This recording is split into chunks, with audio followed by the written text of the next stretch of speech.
Roll call, please. Alderman Bob Bauman, Mr. Mark Flaherty, Mr. James Cantor, Here. Mr. Scott Mansky, Mr. Greg Marcus, Ms. Aichasawa. We do not have one.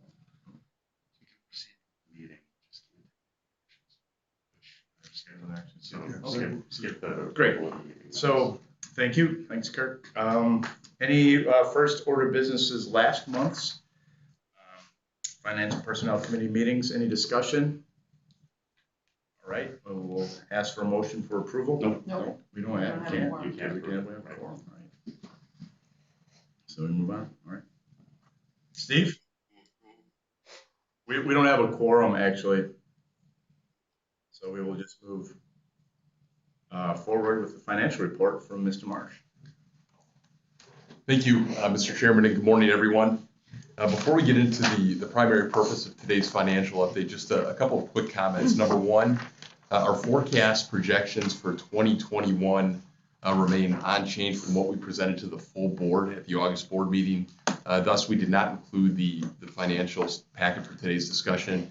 If anyone would like another copy of those statements, please don't hesitate to reach out to me directly. Number two, as requested at last month's committee meeting, we will be providing to the board next week a status update on the expansion project construction fund balance, including funds drawn down to date and interest income earned. And number three, we will be reviewing at the October committee meeting the 2022 proposed budget. Typically at that meeting, we ask the committee to make a recommendation for full board adoption of that proposed budget. We hope that all committee members can participate in that meeting next month. So to the business at hand, we discussed at last month's committee and board meetings the potential opportunity due to favorable market conditions to refinance some existing district debt for the purpose of reducing our annual debt service payments. After further discussions with our finance team, management has concluded that executing such a refinancing transaction is in the best interest of the district, and that we should begin taking the appropriate next steps towards achieving that goal.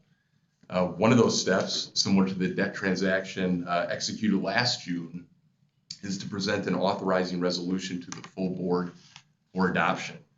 Subject to input from the Finance Committee today, we plan to do just that at next week's board meeting.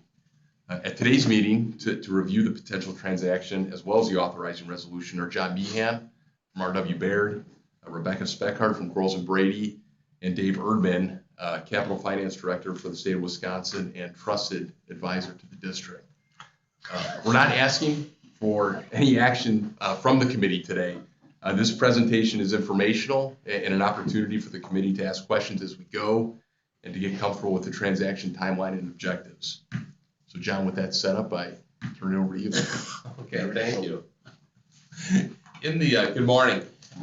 In your packet, I'll take you to, it's about page 24 of the handout. I'd like to walk through a brief presentation, answer any questions that the committee may have.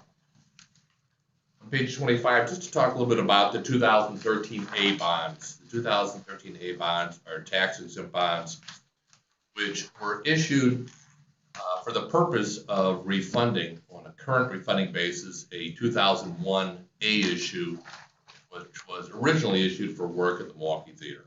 So that was the purpose. The 13 were issued to convert that from a variable rate issue to a fixed rate issue.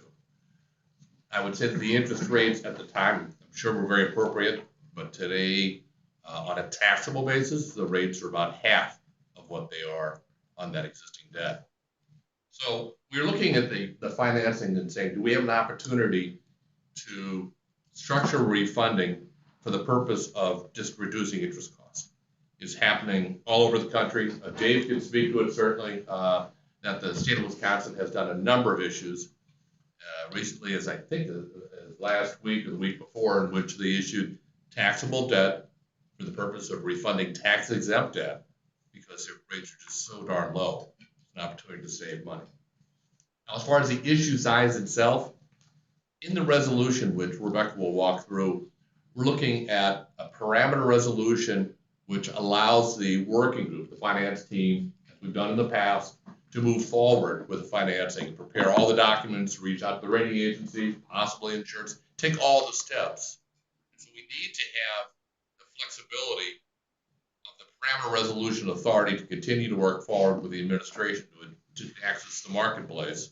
So we have a not to exceed number of $29 million. The issue is not going to be $29 million, but it's not to exceed. Similar to what we've done in the past, part of the resolution, which once again Rebecca will talk to. As far as the issue we're looking at, we're also talking about having the term be the same term as currently in place. We're not extending the debt.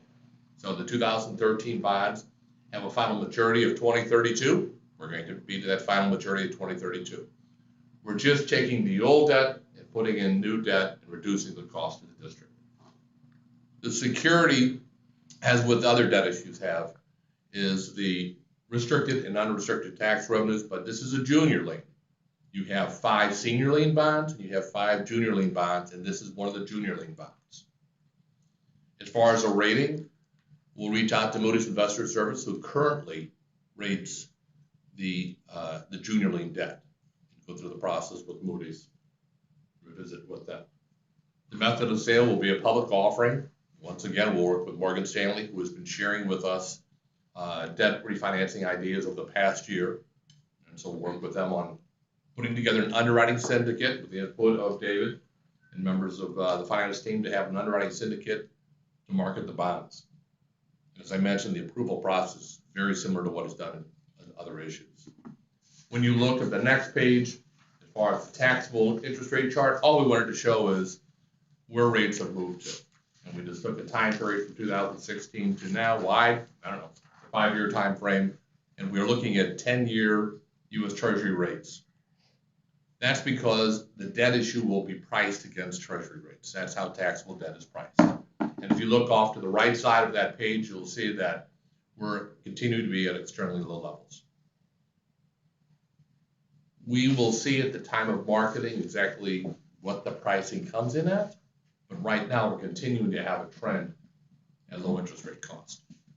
On the next page, we just have the brief layout of the financing timeline, the discussion today, which would lead to the board meeting on the 17th to consider the parameter resolution. Over the next 60 days, we'll continue to work with the finance team, prepare all the bond documents, and as we say, reach out to the rating agency. By mid-October, we'll look at pricing the issue and would close the issue beginning of November. That's the timeline that we would follow. At this point, I'll be happy to answer any questions, Chair, that the committee may have.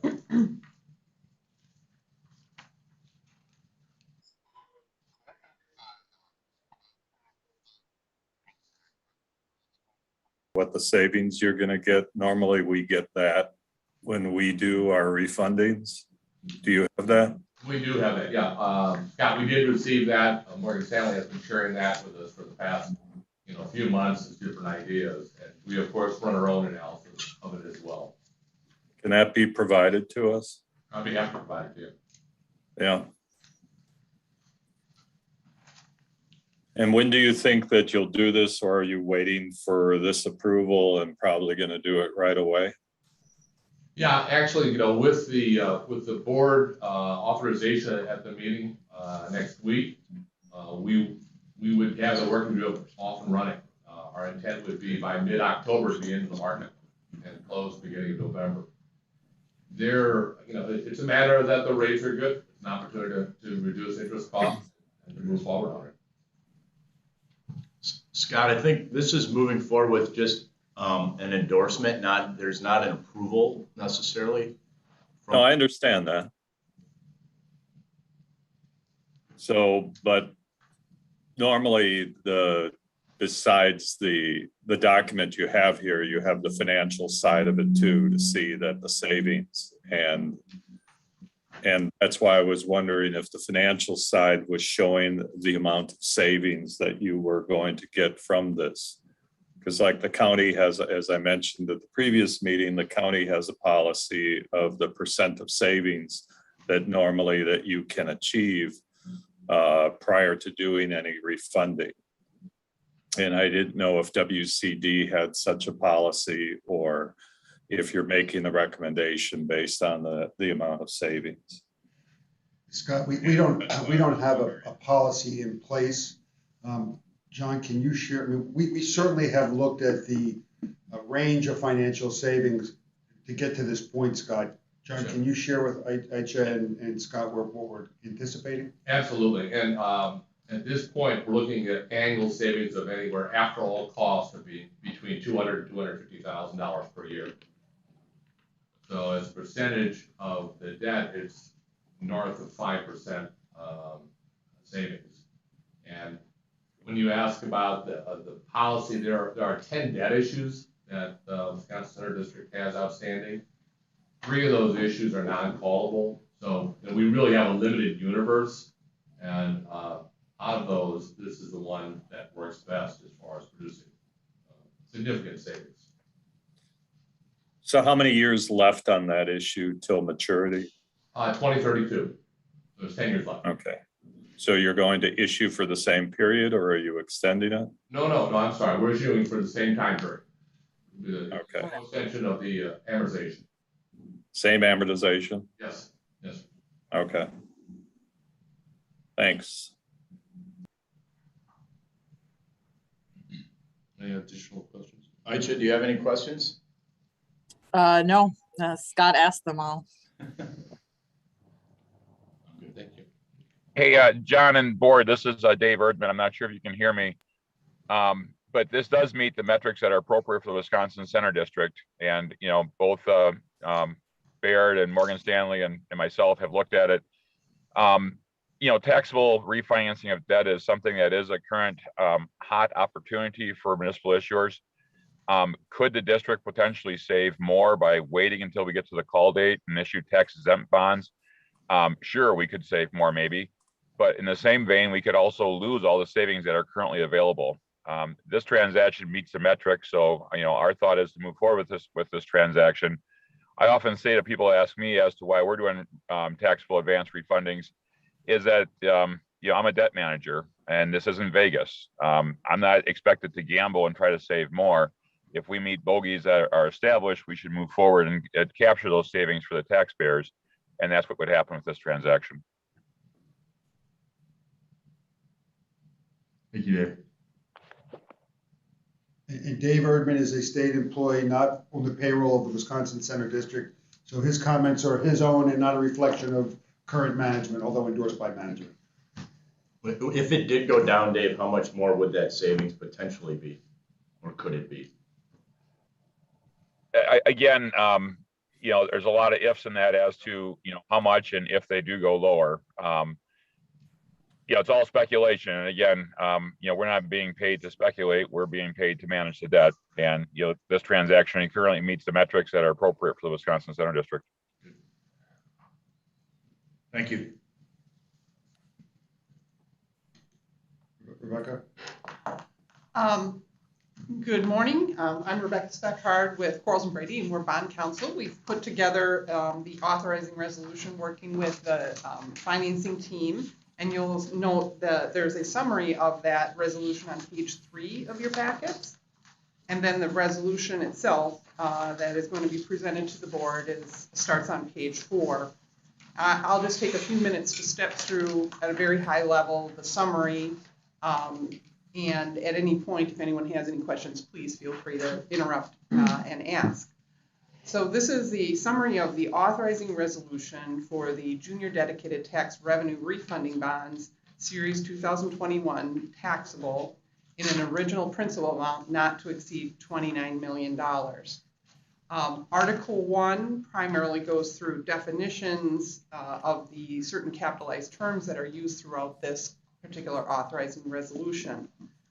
Article 2 provides authorization for the district to issue up to $29 million in new bonds to refund, as John mentioned and has been discussed, the Series 2013 A bonds, and to finance customary costs of issuance and reserves related to that issuance. That section also contains, outlines certain conditions, including a requirement that there must be debt service savings in every year.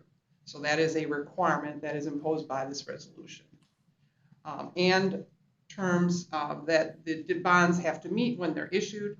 It, as John mentioned, delegates the final determination of those terms and conditions within the parameters that are established by the resolution for the chairperson and or president CEO to determine as the financing team moves forward with the transaction. Article 3 provides for the redemption features that are going to be applicable to these bonds, and again delegates the final determination of those redemption features to those authorized officers. Article 4 establishes the typical funds and accounts that are established by the general resolution that are going to be utilized in connection with the issuance of these bonds, and provides how those bond proceeds are going to be deposited and dispersed. In addition, it describes the statutorily required findings with respect to the moral obligation reserve fund, but note that this issue does not have the state moral obligation pledge associated with it at all. It has its own standalone reserve account. Article 5 sets forth the authority for the chairperson and or president CEO to determine the final terms of the bonds and execute an award certificate that establishes those terms. Article 6 provides for certain amendments to the general resolution which have been previously authorized and carries those forward and makes those applicable and provides for the consent of these bondholders to those prior amendments. It does not contain any additional new amendments to the general resolution. And Article 7 just has certain miscellaneous provisions. And then at Exhibit A, you're going to find an example of the form of the bonds that are going to be issued under the resolution. So I'd be happy to take any questions that anyone might have.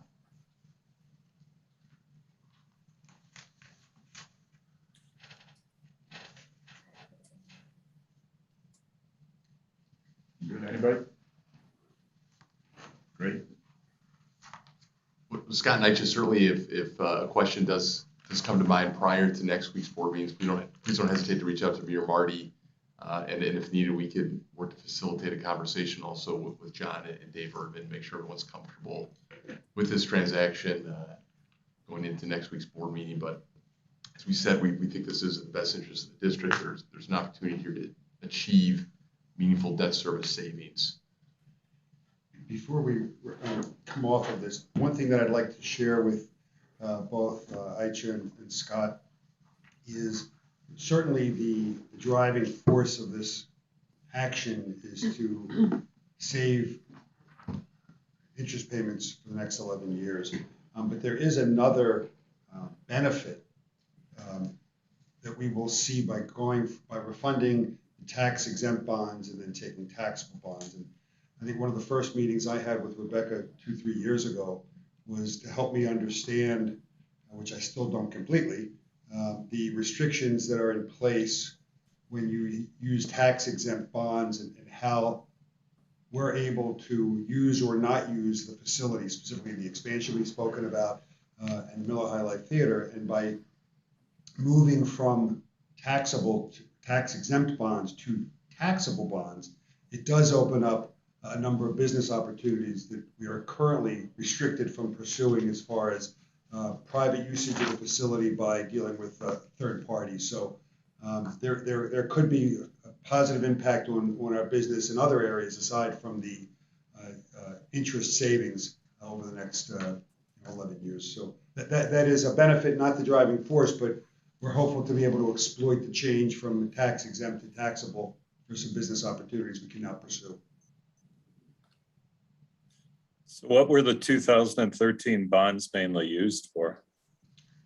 The 2013 bonds were used to do a current refunding of a 2001 issue, which was originally issued for the Milwaukee Theater renovation improvements. So it was mainly for the Milwaukee Theater? That's correct. Okay. So by going to the taxable, then potentially you can have other units operate that facility or other types of things that don't get you into an issue, as Marty indicated, with tax exempt. That's correct. That's similar issues that the county had with certain of its facilities, why it had to change its non-taxable to taxable debt as we, as certain facilities changed, including our zoo. Okay, So you're familiar with the opportunities that may be ahead of us. yep, And on top of it, there's significant savings, so it just timing works out. yeah. When was the call date for the 2013? I think December 15th to 23. Okay. Okay. Steve, anything else? That is the financial update today, Mr. Chairman. Awesome, thank you, appreciate it. Great update, good stuff. Thank you, Mark, or Marty. Marty Brooks, Mr. Chairman. You want Jimmy Cannon? Scott Neitzel. ouch. Mr. Chairman, I really don't have any prepared comments for the CO report. I do expect for the board meeting to bring up the Visit Milwaukee issue that was discussed at the last board meeting. More information on that, the discussion we've been having with Visit will be issued hopefully tomorrow to the full board.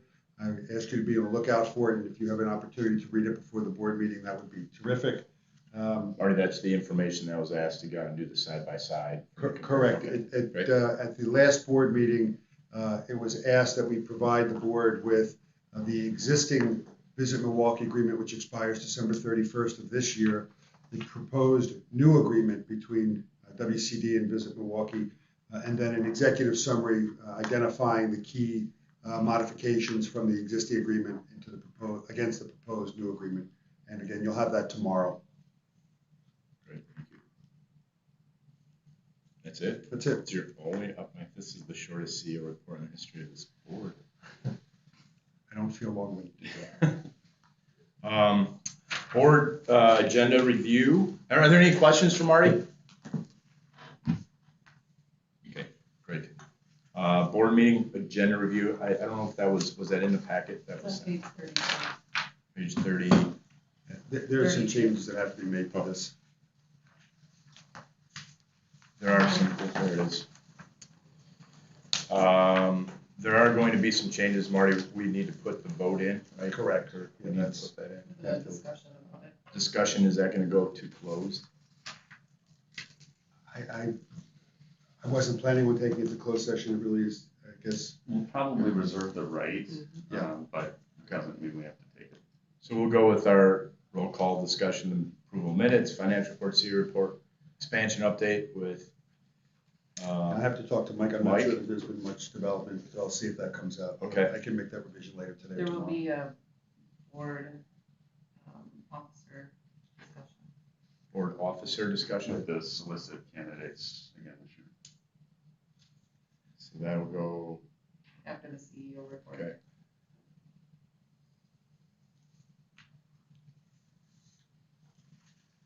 The election itself is October, correct? Yeah. So this is where people are Nominate. nominated. Solicit. Solicited or nominated? Solicited. They're solicited. And then we vote on in October. Yep. Okay. And then potentially we'll then visit, right? Correct. Are we on that, or again, if it's financial terms, we do have the right to go into closed. I believe that is an option. Okay. So it's an option. Is there anything else that needs to be? That covers it. Great. What did you say we're voting for in October? It will be You said the board. officers for the WCD board. Yeah. Okay, so I'll try to make that meeting then. The current officers are myself, Grady, Mhm. Mark. Mark, Yeah. Greg. And Greg. Actually, at the October board meeting, we'll also be reviewing with the full board the 2022 budget and seeking a vote of adoption on that as well. Yeah. Actually, October is a real excused absence for you if you can't make it. We want you there, but Yeah. yeah, we are respectful for your situation, okay? I'll try to make the board meeting. What's, They might hear a crying baby. what's the date? Well, October 9th is technically Okay. my due date. That's not gonna work for us. Steve just said that won't work for us, Aisha, so if you, I know, right? Well, but if she's early, that could help. Oh, my God. Anyway. Yeah. future board meeting dates, also, and then any discussion items. So it should be a relatively short meeting would be my guess, but just as I say that, we never know. Just put a jigsaw on it. Thank you. Are there any other topics for conversation that the finance committee would like to see? Okay, good. And then I think our next meeting as the finance committee is October 14th, going into the October 22nd board meeting. Well, the baby will be walking by the 22nd. You're fine. Sleeping through the night. There. Sleeping through the night. Yeah. Good. All right. Are there any other items for discussion? I mean, the main one was just the bond refinancing today that we wanted to get the endorsement of the finance committee on. Other than that, anything else? I guess You can just declare. we can just declare the meeting over because we do not have a quorum. So we are adjourned. Thank you for your participation and being there, and we will see you on next Friday. Thank you, Scott and Aisha. Thank you, Dave. Thank you, Scott. Thank you. Appreciate it.